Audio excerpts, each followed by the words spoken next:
Hello, hello, and welcome back to another episode of Love It or Shove It. This is the talk show where we talk about relationships. We talk about what are the things that can come up when two people are together. It's about understanding ourselves better, and our mission is for you to connect and to see what is something that's going on in your relationship because when we are actually coming and talking, a lot of the topics that we are hitting is something that everybody is dealing at some point of their life. And it's all about just bringing the light to that. And if this is the first time you are tuning in, welcome. My name is Irina Portnova, and I'm all about how do we manifest the best match for ourselves so that relationship is actually thriving. And I'm here with my co-host Bruno Gill. Bruno. Yes, so my name is Bruno. I am a self-love coach for women, and I help women primarily with becoming more expressive, more authentic, having more confidence, and have more self-esteem as well, have more self-love, and obviously see how far they can take it. Yes. Mm-hmm. So I love today's topic because it's about the relationship between the lines and what if the most important conversations in the relationship are the ones we are not having? Because not every message is spoken. Sometimes it's the hug that never happened, the text that wasn't returned, the smile that faded, the how was your day that wasn't asked, the way your partner looked at you or didn't. Because relationships aren't built only through the big moments. This is exactly what we are saying. Something is happening when the most important conversation in our relationship are the ones that we are not having. It's not every message that is spoken, and sometimes it's the hug that never happened, right? So the more we connect with that, the more we understand that it's all the small moments that we are living day to day. Those are the ones that actually create the relationship. And sometimes they might seem insignificant moments, and again, those are the moments that either strengthen the love or slowly neglecting it. So today we are going to be talking about the relationship between the lines because sometimes the loudest messages are the ones that are never spoken. So I just wanted to touch upon the topic of the point of why the smallest moments often reveal the biggest truth about the relationship. When people think about what makes or breaks a relationship, they often think about the big events: an affair, a proposal, a wedding, a major argument. But honestly, relationships are rarely transformed overnight. They are shaped by thousands of small interactions.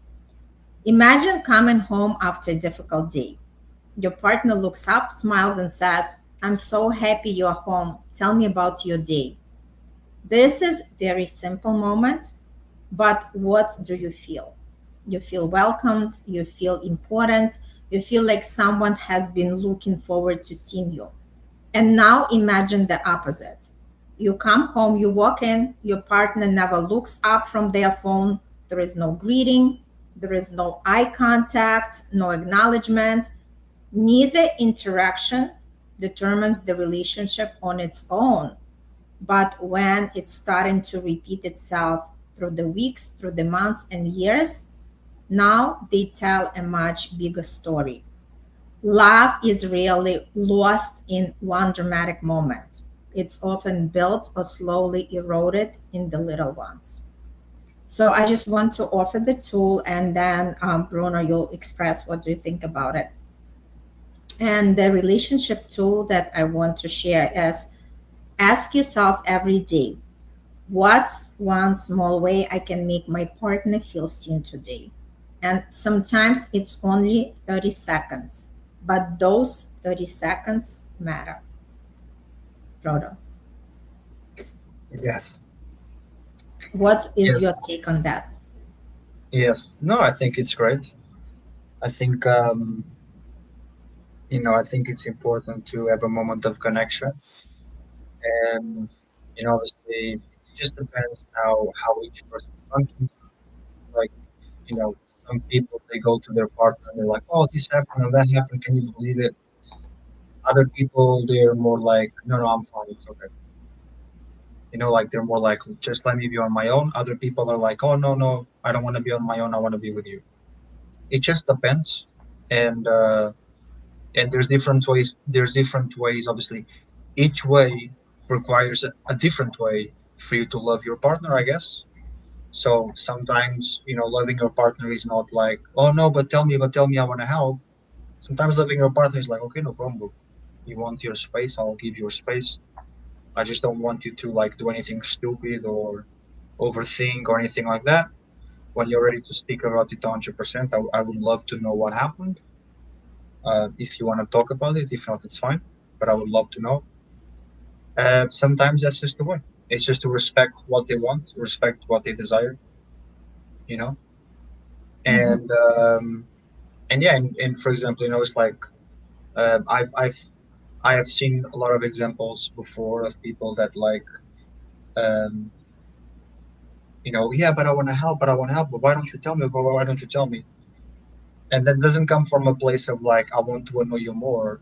It generally comes from a place of like they just want the help, and that a lot of times that's what men do.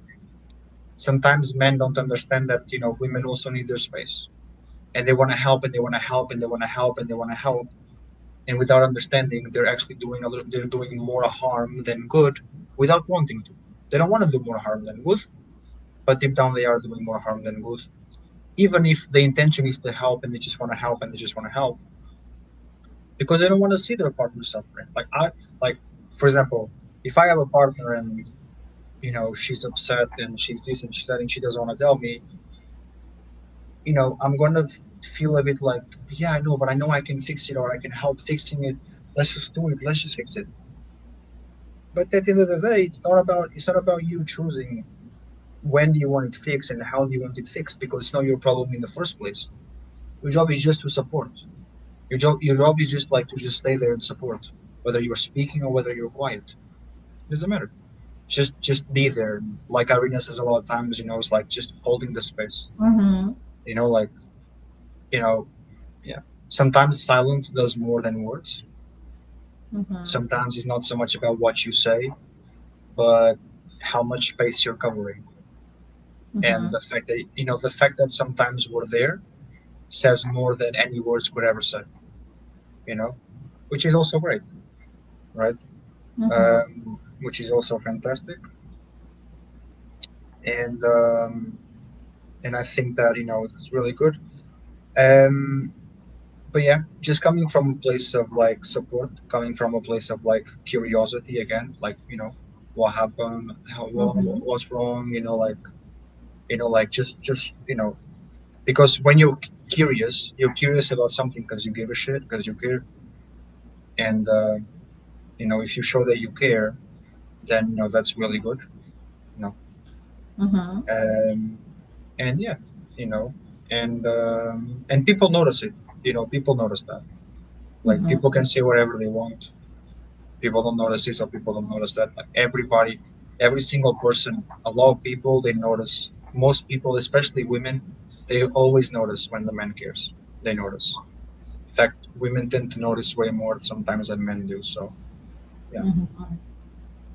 So, Um, yeah, great point. So, I wanted to continue talking about why we communicate far more through our actions than our words, because words are important, but actions tell people whether those words are believable.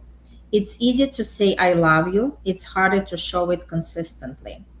mm, Imagine someone says, you are my priority, but every evening they're distracted, every conversation gets interrupted, plans are constantly postponed. Eventually, their actions begin speaking louder than their words.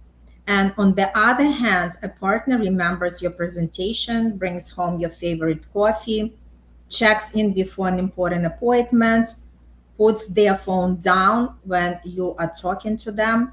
Those actions quietly communicate that you matter, and whatever you are doing together, you are actually prioritizing yourselves in that relationship. So people don't only remember what we say, they actually remember how we consistently make them feel. And the good tool for that is choose one action every day that reflects what you want your partner to feel. If you Mm. want them to feel appreciated, show appreciation. If you want them to feel chosen, create moments where they clearly are. Because again, sometimes we become the biggest example to our partner if we are actually showing it to them. And sometimes when things goes unsaid, it can either deepen the connection or quietly create distance. Silence isn't always empty, but sometimes it's too full. Sometimes the silence can be full of appreciation that was never expressed or full of hurt that was never shared. It could be that silence is full of questions that were never asked. So imagine your partner cooks dinner and you enjoy it, but never say thank you. After a while, they begin wondering, did they even notice? Or perhaps your partner hurts your feelings, and instead of saying something, you convince yourself it's not worth bringing up. Except it doesn't disappear. Now it gets stored. And one unspoken hurt becomes two. Then it becomes 10. And then suddenly, someone says, I've been feeling this way for years. And that issue wasn't one conversation. Again, everything is just adding up. So that's why it's important to actually address things when they show up and do not hold on. Because later on, your partner might think, okay, how come she was okay with that? And all of a sudden, this is the issue. So I feel that it's important to bring the conversation where it's relevant and express yourself to the fullest. And a lot of times, when we are staying in curiosity, it's more powerful than assumption. One of the quickest ways to create conflict is to assume we already know what our partner meant. Imagine your partner comes home unusually quiet, and assumption says they are upset with me or they don't want to talk to me. But when we are staying curious, we might ask, you seem quieter than usual. Is everything okay? So the first one, the assumption creates the stories. The other, the curiosity creates the understanding. And assumptions often come from fear, but curiosity comes from love. So when we are curious, we leave room for expansion we hadn't considered. So maybe they are simply exhausted. Maybe they're worried about the family member. Maybe they had a stressful meeting, whatever it is, right? So when we stay curious, it actually protects the relationship from unnecessary conflict. Bruno, would you like to add something? Uh, yeah, yeah. Um, yeah. So now you just said something like really nice, which is like you protect, like it's important to protect the relationship from unnecessary conflict, which is very true, actually, super true. Um, if you're able to, I think, like if you learn how to separate things, I think you're gonna go very far in life.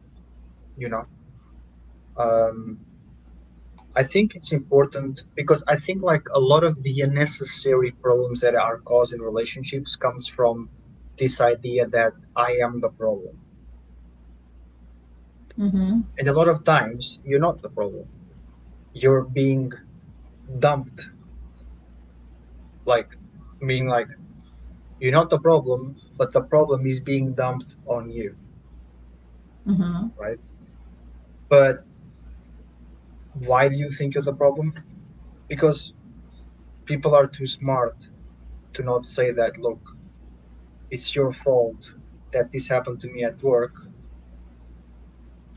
but people are smart enough to pick up on something small and then use that negative energy and then being dumped on you.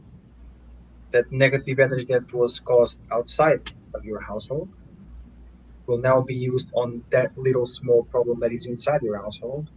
Mm-hmm. You bond the two, and then you dump that on the other person, right? Hopefully, I'm being understood here, Mm-hmm. right?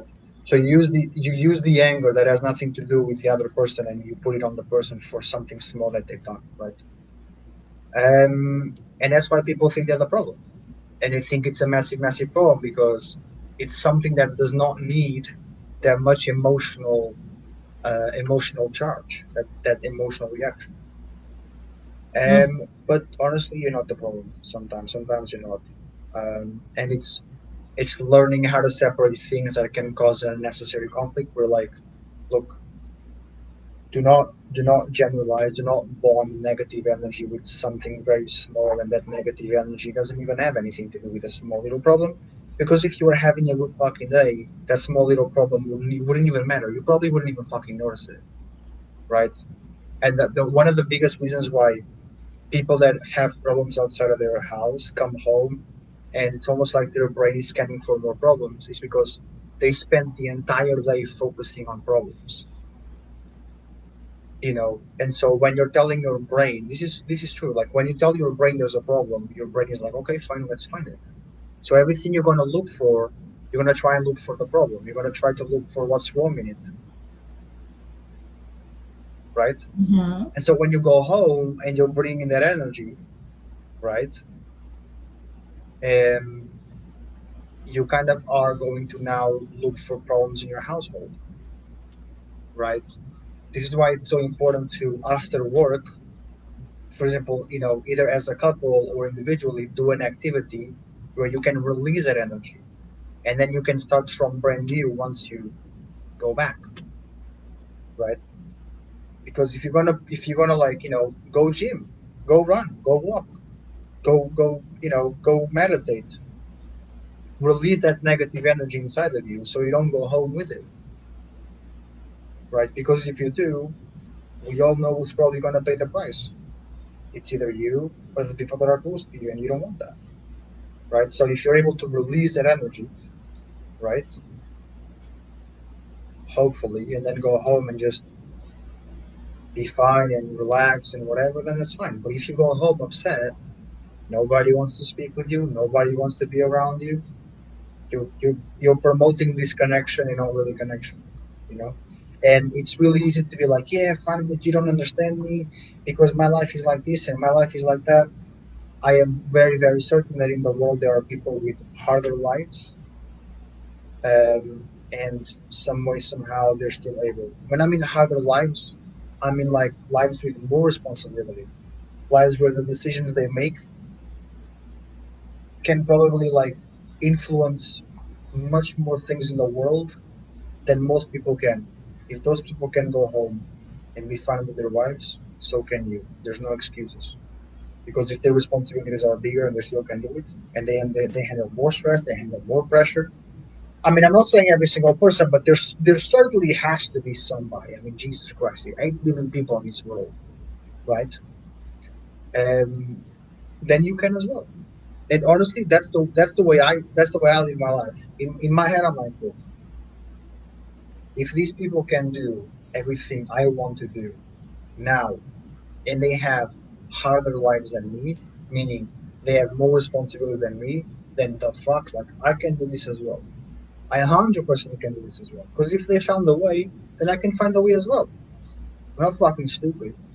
Like you either trying or you're committing, right? You gotta commit, right? It's a Mm-hmm. commitment, right? Mm-hmm. You gotta commit. You have to commit, right? Simple. Mm-hmm. So Great point. So, why the strongest relationships pay attention to the little things before they become big things? Because healthy relationships don't ignore little cracks, they yep. repair them early. Think about a tiny leak in your ceiling. It's easy to fix today, right? Ignore it for 6 months. Now you are replacing the entire ceiling. So relationships work the same way. Maybe one partner has been feeling disconnected, and instead of waiting until they explode, they just say, I've been missing out on quality time together. And, it's all about just being honest with yourselves and being honest with your partner, right? And rather than letting that resentment grow, they begin expressing gratitude again. And the healthiest couples don't have fewer problems, they just address them sooner. Because little things really stay little when they are ignored. And I just wanted to wrap it up. And Bruno, do you want to say something before I wrap it up? Uh, no, really. I think we touched on great Mm-hmm. points. Mm-hmm. You know. So, So I just wanted to say in conclusion that relationships aren't built only in life's biggest moments. They are built in the pauses, the glances, the thank yous, the check-ins, the hugs, the conversations that almost didn't happen, because the strongest love stories aren't written in bold headlines. They are written between the lines. And that's exactly what was the topic of today's life. So thank you so much for tuning in. Thanks so much, Bruno, for sharing your perspective. And for anybody who likes it, right? Then just make sure that you share this episode if you think somebody can benefit. Just subscribe to our YouTube channel. Also share this episode, because I'm sure somebody probably right now in the state that they meant to hear this episode. And we'll see you on the next week. And there is if there is any topic you would love to share that you want us to talk about, please just let us know. Thank you, and we'll see you next week.